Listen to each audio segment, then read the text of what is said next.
আলোচনা করব হস্তা নক্ষত্রের জুন মাসের রাশিফল নিয়ে। হস্তা নক্ষত্র হলো 13 নম্বর নক্ষত্র, যা কন্যা রাশিতে অবস্থিত। জুন মাসে হস্তা নক্ষত্র কেমন সময়ের ভিতর দিয়ে যাবে, প্রথমে তা নাড়িভিত্তিক বিশ্লেষণ করব। অর্থাৎ জন্ম সময়ে যদি কারো চন্দ্র 13 নম্বর এই নক্ষত্র অবস্থান করে, অর্থাৎ হস্তা নক্ষত্র অবস্থান করে, তাহলে আপনার রাশি কন্যা এবং আপনার 6টি নাড়ি থাকবে। সেই 6টি নাড়ি হচ্ছে 13, 22, 1, 3, 8, 10। এই 6টি নাড়িতে যদি কখনো কোনো পাপ গ্রহ অবস্থান করে তাহলে আপনার সাথে খারাপ ঘটনা ঘটবে। যদি কখনো ভালো গ্রহ অবস্থান করে, শুভ গ্রহ অবস্থান করে, তাহলে আপনার সাথে শুভ ঘটনা ঘটবে। আর যদি জন্ম সময়ে কারো এই 6টি নাড়িতে কোথাও অশুভ গ্রহ থেকে থাকে তাহলে আজীবনের কষ্ট পাবেন। আর যদি শুভ গ্রহ থেকে থাকে তাহলে আজীবন সেই বিষয়ে শুভ ফল পাবেন। এখন আমি দেখে নেব যে কোনো নাড়িতে এই মাসে কোনো গ্রহ থাকছে কি থাকছে না। দেখতে পাচ্ছি সাংঘাতিক নাড়িতে গ্রহর অবস্থান। আপনাদের সাংঘাতিক নাড়ি হচ্ছে 1 নম্বর নক্ষত্র, অর্থাৎ মেষ রাশিতে যে অশ্বিনী নক্ষত্র আছে সেটিই হচ্ছে আপনাদের সাংঘাতিক নাড়ি।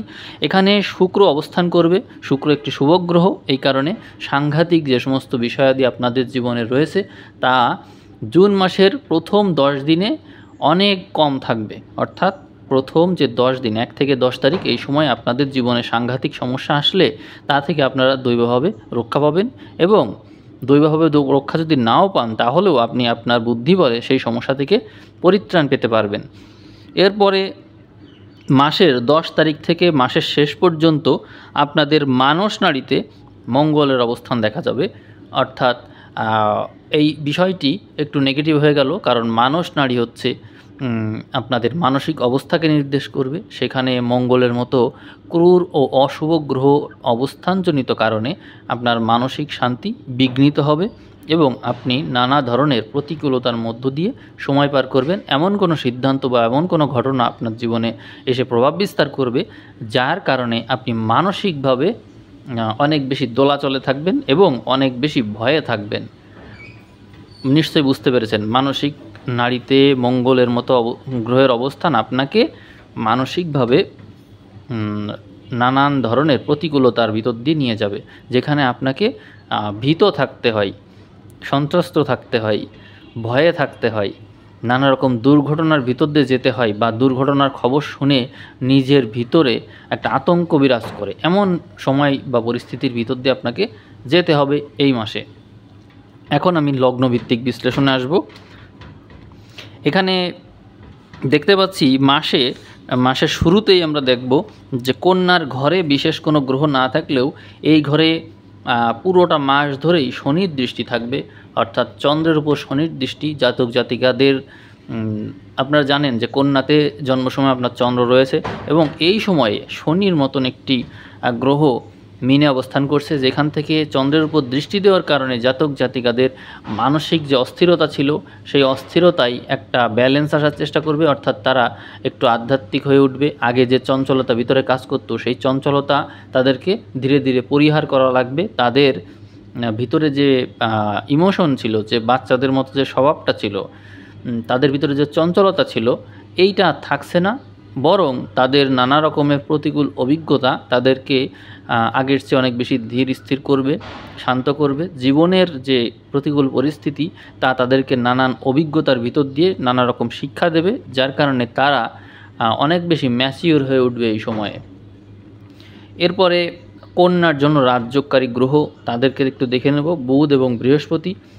বুধকে আমরা পুরোটা মাস হিসাব করলে 3টা ঘরে দেখতে পাবো।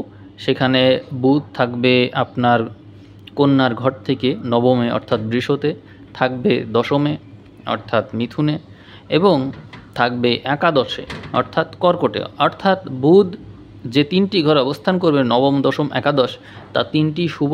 সেক্ষেত্রে বুধ আপনাদেরকে প্রথমত ভাগ্যক্ষেত্রে সহায়তা করবে। মাসের যদি 5 তারিখ পর্যন্ত আমরা এগোই তাহলে আমরা বুধকে ভাগ্য ঘরেই দেখতে পাবো। এরপরে বুধকে যদি আমরা আরও সামনের দিকে নিয়ে যাই তাহলে দেখতে পাবো 20 তারিখ পর্যন্ত বুধ আপনাদের কর্মঘরে অবস্থান করবে, এরপরে লাভের ঘরে চলে যাবে। তার মানে বুধ আপনাদেরকে মাসের প্রথম যে 5 দিন এই সময় ভাগ্যগত যে ফলাফলটা দিবে সেখান থেকে পরবর্তীতে কর্মফল দিচ্ছে এবং এর পরবর্তীতে বুধ আপনাদেরকে লাভের মুখ দেখাচ্ছে। তার মানে বুধ মাসের পুরোটা সময় ধরেই শুভ রয়েছে। আপনারা জানেন বুধ আপনাদের রাজযোগকারী গ্রহ, এই কারণে বুধের অবস্থানটা খুব জরুরি। তার মানে এই সময় আপনি প্রতিকূল পরিস্থিতি বা যে কোনো পরিস্থিতিতেই পড়েন না কেন, আপনি অবশ্যই এর থেকে লাভ উঠিয়ে নিতে পারবেন, এই বিষয়ে আপনি নিশ্চিত থাকতে পারেন। বিশেষত এই লাভ উঠানোর বিষয়টা আসছে যখন 10 তারিখ থেকে আমরা 20 তারিখকে লক্ষ্য করছি। বিশেষত অর্থাৎ 5 তারিখের পরেই আমরা কাউন্ট করতে পারি। 5 তারিখের পর থেকে আপনারা 20 তারিখ পর্যন্ত যদি হিসাব করেন, এই সময় বুধ এবং বৃহস্পতি আপনার দশমে থাকছে, যার কারণে আপনাদের ভিতরে যাদের লেখালেখির দক্ষতা বেশি, জ্ঞান বুদ্ধি, ব্যবসা বুদ্ধি এইগুলো বেশি, বাকচাতুর্যতা বেশি, তারা প্রত্যেকেই ভালো করবেই, এটা ভালো করবেই। কারণ কর্মঘরে বুধ বৃহস্পতির সংযোগে অত্যন্ত শুভ সংযোগ হিসেবে বিবেচিত হয়, এই কারণে আপনারা লাভবান অবশ্যই হবেন। এরপরে আপনাদের দ্বিতীয় রাজ্যকারী গ্রহ বৃহস্পতিকে আমরা মাসের পুরোটা সময় ধরে দশমে দেখতে পাবো, যা অত্যন্ত শুভ সংযোগ। অর্থাৎ বুধ বৃহস্পতির সংযোগ কর্মক্ষেত্রে আপনাদেরকে দুই রাজ্যকারী গ্রহের সংযোগ তৈরি করছে এবং দশমে সংযোগটা তৈরি করেছে, যা একটা কেন্দ্রের ঘর। এখানে 4টা কেন্দ্রের সংযোগ হচ্ছে, অর্থাৎ বুধ হচ্ছে আপনার লগ্ন এবং দশমপতি, এবং বৃহস্পতি হচ্ছে সপ্তম ও চতুর্থপতি, যারা 4টা কেন্দ্র দখল করে আছে। এই 4টা কেন্দ্রের সংযোগ এক জায়গায় তৈরি হয়েছে দশমে কর্মঘরে, যা আপনাদেরকে ব্যবসা, কর্ম, আপনার ঘর বাড়ি বা গৃহসুখ এবং আপনার স্বাস্থ্য 4টি বিষয়কে একত্রিত করেছে, যেখানে আপনি চারিদিক থেকেই লাভবান হবেন। আপনার ছক এই সময় অত্যন্ত শক্তিশালী হয়ে উঠল। আমরা মঙ্গলকে মাসের কিছু সময় কর্কটে দেখতে পাবো, বাকিটা সময় ব্যয়ের ঘরে বা দ্বাদশে দেখতে পাবো। কী ধরনের ফল দেবে মঙ্গল সেটা জানা খুব দরকার। মঙ্গলকে মাসের প্রথম যদি 5 দিন বিবেচনা করি, তাহলে সেই 5 দিনে মঙ্গল লাভের ঘরে থাকছে, একাদশে থাকছে, সেখান থেকে মঙ্গল নানান ধরনের লাভ তৈরি করার চেষ্টা করবে। কিন্তু এরপরে মঙ্গল দ্বাদশে চলে যাচ্ছে, সেখানে মঙ্গল কি করবে? মূলত মঙ্গল আপনাদের জন্ম ছক সাপেক্ষে তৃতীয় ও অষ্টমপতি, যার কারণে অষ্টমপতি দ্বাদশে থাকা সেটা আপনার জন্য ভালো, কিন্তু তৃতীয়পতি দ্বাদশে থাকা সেটা আবার মন্দ।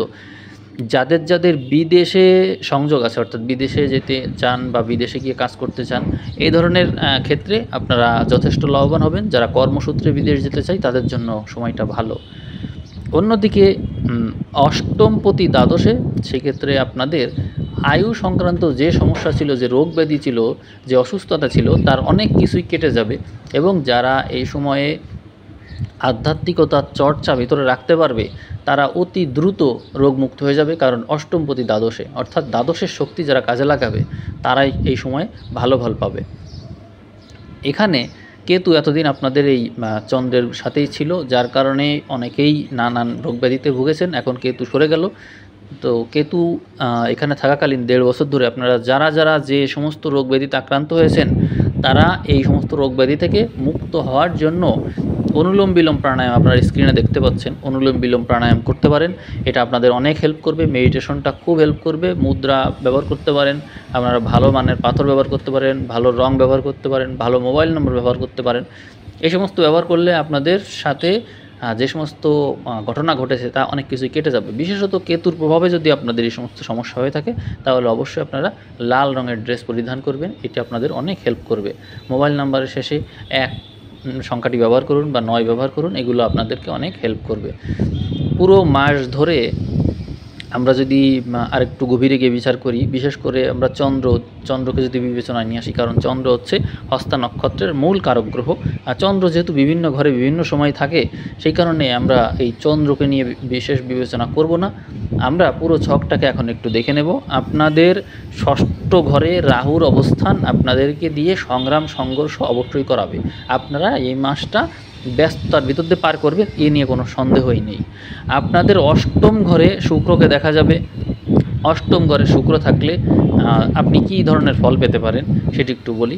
দেখুন, আপনাদের নবমপতি শুক্র এবং আপনাদের দ্বিতীয় পতি শুক্র, সুতরাং উভয় দিক থেকেই সৌভাগ্য এবং ধন সম্পত্তির অধিপতি শুক্র, সে অষ্টমে চলে যাওয়ার কারণে অষ্টম থেকে দ্বিতীয় দৃষ্টি দিচ্ছে, সেটি শুভ থাকলো, কিন্তু নবমের জন্য সেটি খারাপ হলো। অর্থাৎ বিদেশ ভাগ্য যাদের আছে তারা বিদেশ ভাগ্যের অপরচুনিটি পাবে, কিন্তু বিদেশে যাওয়ার জন্য যে সুযোগ সেগুলো তাদের হাতছাড়া হয়ে যাওয়ার প্রবল সম্ভাবনা রয়েছে, অথবা সেটা দেরি হবে, সামনে আরও সময় লাগবে।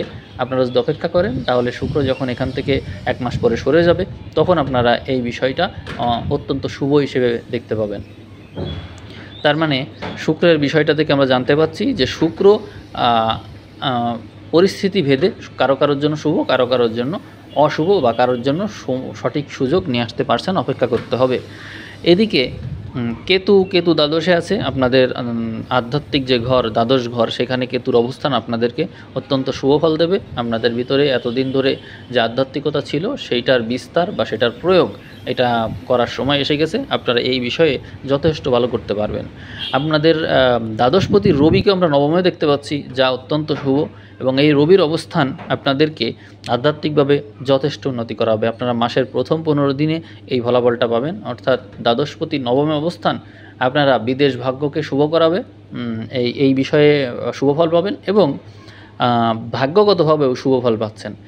তাহলে আপনারা রবির এই প্রভাব যদি কাজে লাগান তাহলে অনেক ভালো হয়। এবং মাসের 15 তারিখের পর থেকে রবি যখন আপনাদের দশমে চলে আসছে, কর্মক্ষেত্রে আপনারা লিখে রাখতে পারেন যে কর্মক্ষেত্রে আপনাদের একটা প্রভাব এইটা পাবেন আপনারা।